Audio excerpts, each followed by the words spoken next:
किती वेळा फसणार सामान्य नागरिकांना? एकदाच पेंटिंग, दरवर्षी नवीन बिल.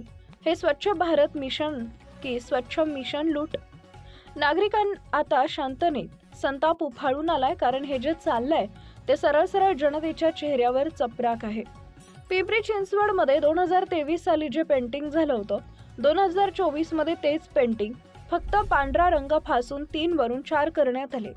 बस एवढंच. काम शून्य, पण बिल मात्र पुन्हा कोट्यावधींचं.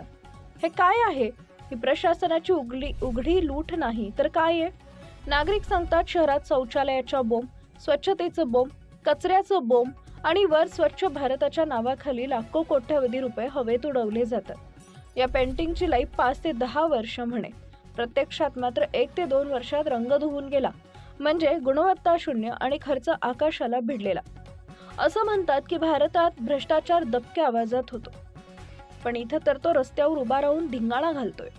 एका नागरिकानं संतापाने विचारलं, हे पेंटिंग नाही, ही सरळ सरळ पैशांची धुलाई आहे. जुन्या आकड्यावर रंग मारून नवीन बिल. आमचा पैसा आहे, हा वारसा हक्कानं मिळालेला नाही त्यांना.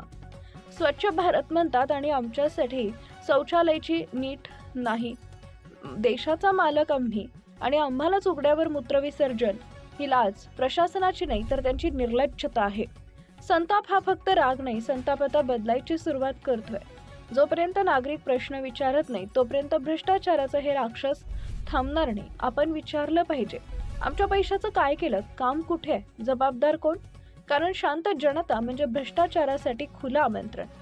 रंगानं वर्ष लपेल, पण जनतेचा संताप नाही. आता जनता पाहणार नाही, आता जनता विचारणार आहे. यावेळी उत्तर द्यावंच लागेल.